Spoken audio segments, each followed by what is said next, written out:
a través del tiempo la ciencia ha ido sufriendo cambios debido a que el, el momento histórico donde se han dado y donde han vivido los autores que han mencionado lo que es la ciencia han tenido distintas perspectivas debido a los hechos y acontecimientos que han pasado a su alrededor en el momento histórico en el que se ha presentado. Estos autores han ido mencionando lo que es la ciencia y cómo se logra el conocimiento científico. Es por eso que en este documental vamos a tratar de profundizar un poco lo que fue el paso del tiempo y lo que fue dejando a la ciencia. Mencionaremos autores como Popper, Kuhn, Toynbee, Bachelard, Bourdieu, llegaremos hasta Morin, entre otros. Las primeras concepciones del entorno se dieron y se basaban en el paradigma clásico de la ciencia occidental, dado por Mario Bunge. Toma a la ciencia como actividad de la vida social, que cuando es aplicada al mejoramiento del medio se concibe como ciencia. Posteriormente, con el Renacimiento, se rompe con la filosofía y el pensamiento medieval, fundándose así lo que es la ciencia y la tecnología, forjando las bases de la ciencia moderna. Debido a que los pensadores no se conformaban con las explicaciones filosóficas que ya se habían dado, y esta evolución ha llegado a lo que es la ciencia moderna. Los grandes avances de la ciencia y tecnología que se tenían antes y tienen ahora son muy diferentes. Con el Círculo de Viena, como la primera gran escuela de epistemología en el mundo, esta se compuso de grandes pensadores como Moritz Lick, quien es el gran fundador de esta escuela, como Carnap, Reinbach, entre otros. Propusieron utilizar un lenguaje común que debía ser elaborado por la filosofía, basándose en el lenguaje de la física, por ser esta la disciplina científica de mayores avances y que practicaban profesionalmente muchos de los miembros del Círculo de Viena. Para dicho círculo, la filosofía tiene la acepción de una disciplina más bien ligada a lo que es la lógica y el empirismo inglés, que define lo relevante de los enunciados. El proyecto del Círculo de Viena comenzó a difundirse a partir de los trabajos de la revista Ernst, esta dirigida por Rudolf Carnap, en la cual se publicaron los principales aportes de este movimiento. Karl Popper hizo una presentación de su obra La lógica, la investigación científica, que influyó en forma importante en lo que fue el círculo. Si bien se identificó con ciertas premisas que están en el falsacionismo, nunca se consideró un asocio a este. Posteriormente, con el círculo siendo un crítico de su positivismo. En la época donde se desarrolló el Círculo de Viena estaba el auge del nazismo, y fue este quien rompió con el Círculo de Viena, debido a que no querían que nadie alborotara a la gente con ideas nuevas y abiertas a lo que es el conocimiento. Es así como la mayoría de los pensadores de dicho círculo emigraron hacia varios países del mundo. La mayoría se refugió en Estados Unidos, ahí fueron apoyados y aceptaron sus ideas fácilmente. Gracias a este rompimiento sus ideas fueron y se dieron a conocer en todo el mundo. Posterior al Círculo de Viena se da lo que es el método científico único, el cual maneja una visión positivista caracterizada por tomar el conocimiento científico como la verdad irrefutable y única, de la que no se puede dudar. Dicho método se enfoca hacia la epistemología empírica, siendo un método científico inductivo-deductivo, en el cual debe haber una observación sin prejuicios ni subjetividad, para poder así llegar al conocimiento plenamente verdadero. El método científico único es la base para cualquier investigación, ya que, como lo mencionábamos anteriormente, se basa en la observación, sin tener ningún tipo de prejuicios ni ser subjetivos. Asimismo, utiliza y hace al ser inductivo y deductivo. Asimismo, da pie a que seamos reflexivos y pensemos de manera compleja, ya que para poder llegar a la verdad, según este método, deben existir ciertas características que puedan ser comprobables. En su momento, este método científico único era lo único posible de utilizar para lo que se investigaba y para que esto fuera cierto y verdad. Pero con el paso del tiempo surge un nuevo personaje con ideas que complementarían este método. Este personaje es Karl Popper y su teoría del falsacionismo. El falsacionismo es una corriente epistemológica la cual se basa en contrastar una teoría con otra. Esto significa intentar refutarla mediante un contraejemplo. Es decir, que para que una teoría sea plenamente verdadera, tiene que cumplir, por así decirlo, con otra teoría. Y si no puede ser refutable, quedará esta corroborada y aceptada, pero nunca va a ser certificada. Dentro del falsacionismo popperiano entra lo que él llamó criterio de demarcación, el cual pone en contraste el conocimiento científico en contra del conocimiento metafísico, para así lograr la irrefutabilidad de una estructura teórica. Cada formulación deriva consecuencias que van más allá de los hechos conocidos.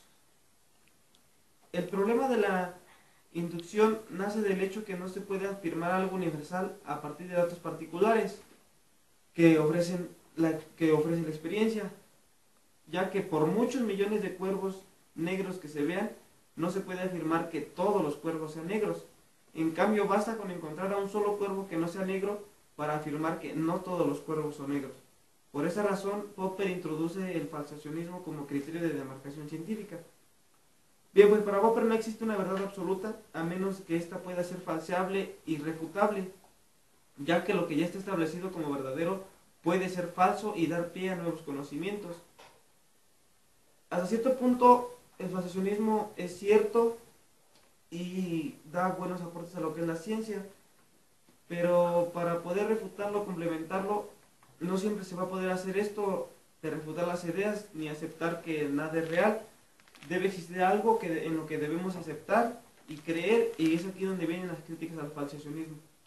Las limitaciones del falsacionismo popperiano se encuentran en que siempre es posible poner en duda un enunciado observacional, pero ¿dónde queda lo que no se puede observar? La dialéctica investigativa es en sí una crítica en donde se menciona que los métodos no dependen del ideal metodológico, sino del objeto de estudio. Los objetos de investigación en las ciencias sociales son creados por los sujetos, mientras que en las ciencias de la naturaleza los objetos son propios de la misma naturaleza.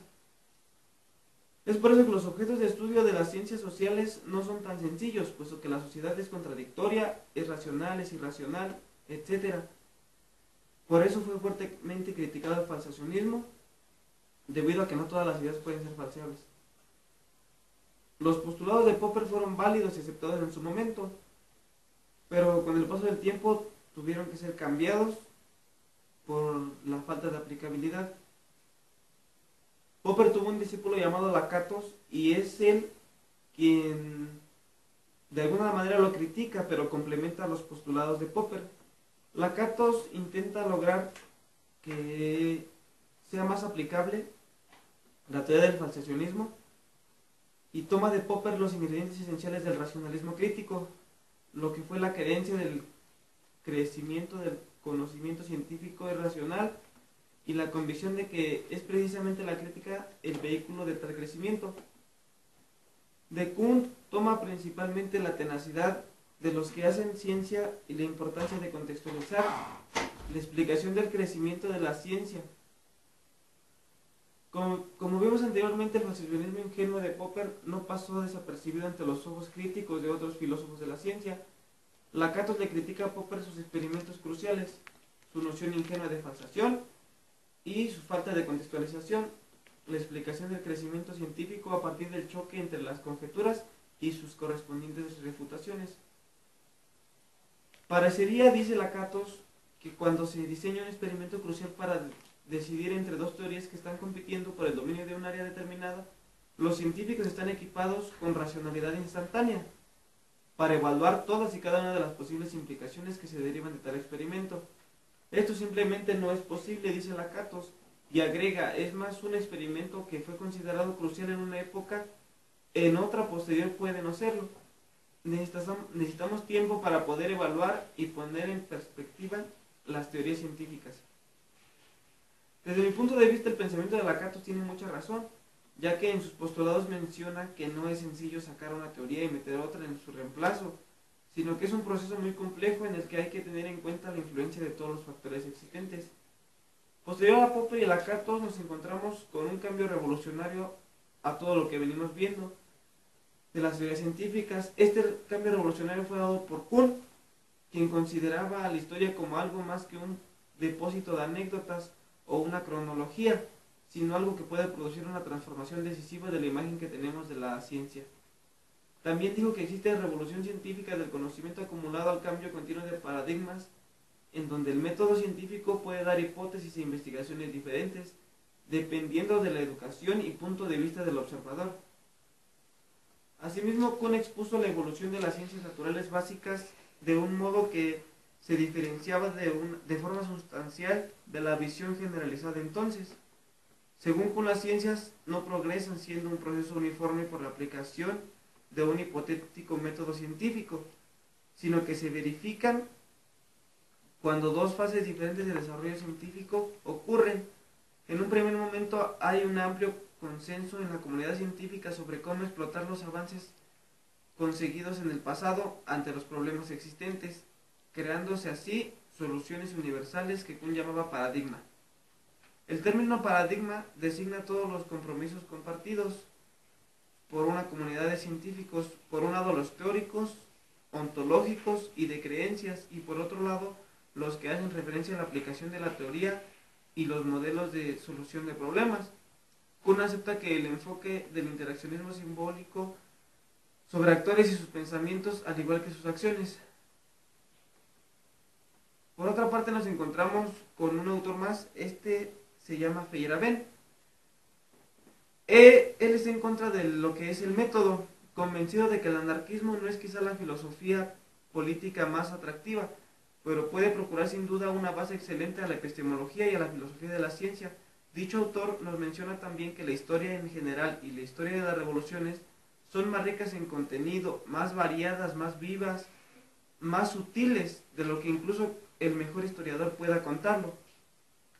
De la misma manera, Feyerabend se preguntó que si con un racimo de simples reglas será capaz de explicarse una red de interacciones tan compleja. Este autor tiene una postura totalmente diferente a los demás, ya que menciona una postura anarquista en la que demuestra que por más bueno que sea un historiador no puede contar la historia tal y como sucedió. Para nosotros es importante retomar a este autor, ya que hace que tengamos ciertas posturas en cuanto a diversas situaciones y cosas que pasan a nuestro alrededor, como lo es el gobierno, las ideas que nos impone, así como las reglas ya establecidas, dándonos posibilidad de cuestionarlas y está en nosotros aceptarlas o no. Lo anterior nos da pie a lo que es el relativismo epistemológico. Este se centra en la idea de que un método absoluto no es funcional. De acuerdo a los resultados de la investigación, un método que contenga principios científicos inalterables y absolutamente obligatorios que rijan los asuntos científicos entra en dificultades al ser confrontado con los resultados de la investigación histórica. Según Feyerabend, no puede existir un solo método para toda la ciencia, ya que el tener un método absoluto es como tener una camisa de fuerza en contra de la creatividad y la originalidad del pensamiento. Desde mi punto de vista, me parece realmente correcto y aplicable lo que nos menciona dicho autor, debido a que existen muchas disciplinas y líneas de investigación que no pueden utilizar un solo método, sino varios, para así poder lograr lo que se quiere y llegar a un conocimiento verdadero. El relativismo considera que la verdad depende o está en relación con el sujeto, persona o grupo que la experimenta. Es preciso tener cuidado con la definición del relativismo, pues por ejemplo, no es relativismo aceptar que existen muchas opiniones acerca de las mismas cosas. El relativismo aparece cuando a continuación decimos que dichas opiniones son verdaderas si a las personas que las defienden les parecen verdaderas. El relativismo mantiene que existen muchas verdades acerca de las cosas, al menos tantas como tantas personas crean tener conocimiento de ellas.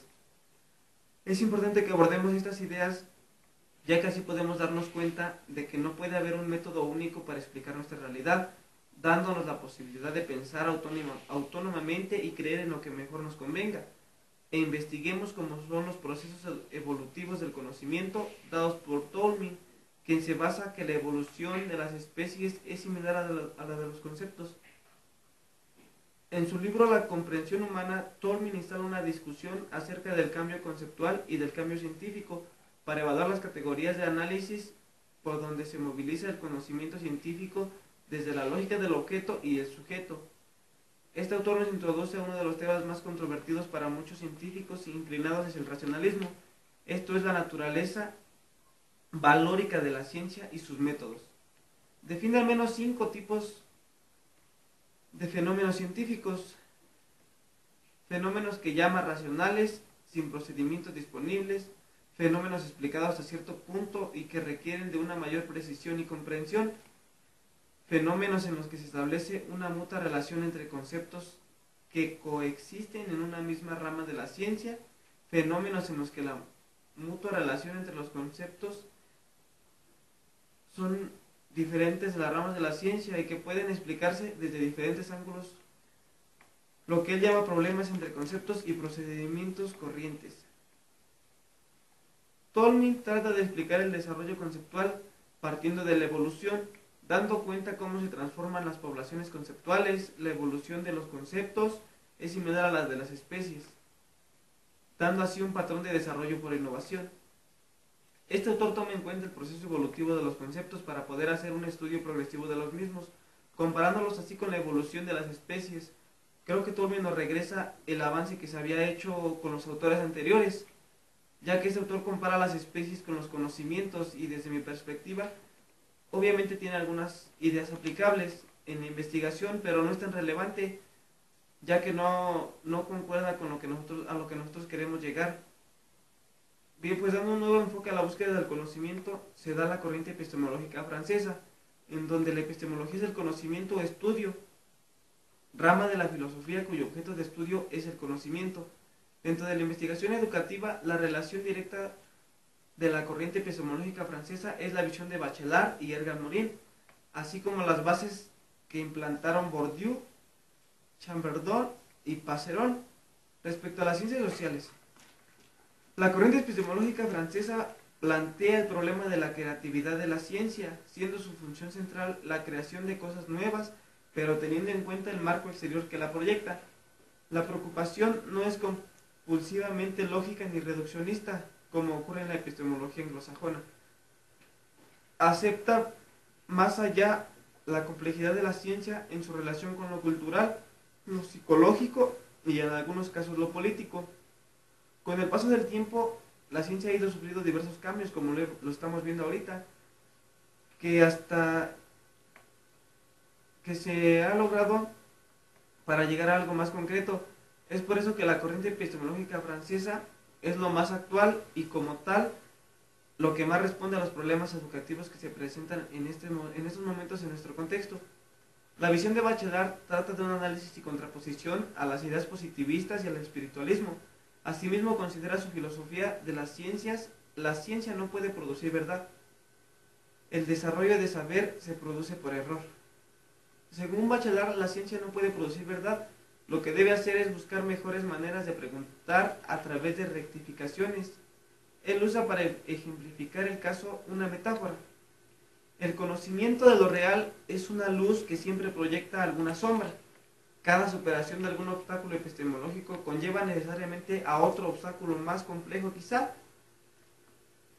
Poseo el mundo tanto más cuanta mayor habilidad tenga para miniaturalizarlo. Pero de paso hay que comprender que en la miniatura los valores se condensan y se enriquecen. No basta una dialéctica platónica de lo grande o de lo pequeño para conocer las virtudes dinámicas de la miniatura. Hay que rebasar la lógica para vivir lo grande que existe dentro de lo pequeño. Hacia lo filosófico, por ejemplo, en la antigüedad, la llama de una vela hacía pensar a los sabios. Me parece que lo más importante para dicho autor es que debemos caer en el error para así poder superarlo, lograr un conocimiento y volver a caer en el error. Es un ciclo en el cual nunca se va a acabar, ya que aunque tengamos cierto lo que es el conocimiento, debemos de caer en el error y volver a tener conocimiento científico. Bachelard explica que de los errores aprendemos. Para acercarnos aún más al conocimiento, nos encontramos con Edgar Morin y el pensamiento complejo. Este autor luchó contra el pensamiento unidimensional y posteriormente estudió el problema de la complejidad, tratando de explicar las 1000 dimensiones del fenómeno. Esto quiere decir estudiar al fenómeno por todas las partes posibles. En la teoría del pensamiento complejo se dice que la realidad se comprende y explica simultáneamente desde todas las perspectivas posibles. Se entiende que un fenómeno específico puede ser analizado por medio de las más diversas áreas del conocimiento mediante el entendimiento transdisciplinar, evitando lo habitual y la habitual reducción del problema a una cuestión exclusiva de la ciencia que se profesa. La realidad o los fenómenos se deben estudiar de forma compleja, ya que dividiéndolos en pequeñas partes para facilitar su estudio, se limita el campo de acción del conocimiento. Tanto la realidad como el pensamiento y el conocimiento son complejos, y debido a esto es preciso usar la complejidad para entender el mundo. Así pues, según el pensamiento complejo, el estudio de los fenómenos se puede hacer de una dependencia de las perspectivas, holística y reduccionista. La primera se refiere a un estudio de todo lo múltiple, la segunda a un estudio desde las partes. Desde este planteamiento es donde surge el paradigma de la complejidad, el cual de la misma manera se basa en el pensamiento complejo. Es el pensamiento sistémico como modelo fundamental desde el cual se piensa o se realizan los hechos y teorías predominantes para todas las disciplinas y contextos epistemológicos. Hasta antes de la llegada de la teoría general de los sistemas, el paradigma predominante era el mecanicista. El paradigma de la complejidad fue introducido por Edgar Morin, considerado como uno de los más grandes aportes a la teoría de las ciencias. Mediante este paradigma nos aproximamos a una nueva forma de pensar de la realidad. Si la ciencia mecanicista aspiraba a un conocimiento de lo universal, la ciencia de la complejidad aspira al conocimiento de la diversidad y asimismo de la particularidad. Este paradigma nos va a dar las bases para una buena investigación, ya que para entender la realidad tenemos que basarnos en una totalidad de conceptos, pero a la vez tomando importancia a cada parte de esa totalidad. Como última base del conocimiento en lo que es la corriente epistemológica francesa, encontramos a Bourdieu, quien desarrolla su investigación sobre las cuestiones culturales y simbólicas de la sociedad, así como una gran cantidad de investigaciones en el campo del arte y la cultura de la educación. Desde la perspectiva propia, este autor explica los procesos sociales y las prácticas sociales, partiendo de un análisis que vincule elementos económicos y culturales simultáneamente. Si bien toma al marxismo la idea de una sociedad estructurada en clases sociales en permanente lucha por la imposición de sus intereses específicos, Bourdieu entiende que las diferencias económicas y materiales no alcanzan para explicar la dinámica social. El poder económico solo puede reproducirse y perpetuarse. Al mismo tiempo, lograr hegemonizar el poder cultural y ejercer el poder simbólico, la dominación de una clase social sobre la otra. Para Bourdieu, lo social existe de una doble forma, por un lado objetivamente y por otro lado subjetivamente. En los diferentes trabajos que realiza aparecen como dos momentos analíticos: una primera fase objetivista, en la cual el investigador reconstruye la estructura de la relación que son independientes de la conciencia y la voluntad de los actores, y una segunda subjetivista, en la cual intentamos comprender o captar representaciones, percepciones y vivencias de los protagonistas de las prácticas. Bien, pues después de abordar las distintas corrientes de autores que tratan de explicar nuestra realidad, y a manera de conclusión este documental, nos damos cuenta de que las distintas épocas históricas han marcado los hechos y los conceptos que se han dado por los distintos autores que en ellas han existido. Asimismo, nos damos cuenta que con el paso del tiempo ha sido necesario cambiar lo establecido de acuerdo a las necesidades sociales. Podríamos caer en el error de que nada sirve estudiar a tantos autores, debido a que ahora en nuestros tiempos sus postulados ya no pueden ser aplicados. Pero no es así, ya que es necesario conocer y saber de dónde ha surgido la ciencia, quién la creó, entre otras cosas que abordamos con lo anterior, dándonos cuenta así de que no podemos llegar ahora y decir algo sin fundamentos. La ciencia, como ahora la conocemos, pasó por un duro y largo proceso. Para nosotros las primeras concepciones de la ciencia son importantes, pero lo son más aún las que se encuentran inmersas en lo que es la corriente epistemológica francesa, que obviamente se apoya en los postulados anteriores, simplemente que les dé el enfoque necesario para poder ser aplicados en la sociedad actual. Más que nada en la educación, que es nuestro campo de acción, y es aquí donde nosotros ahora como investigadores tenemos que apoyarnos de todo lo anterior para primeramente elegir un problema de investigación sobre el cual debemos trabajar para así poder lograr sobresalir y dar a la sociedad aportes tan importantes como los que dieron los autores mencionados en este reportaje. tomando en cuenta que debemos ser críticos y analíticos siempre a la hora de actuar.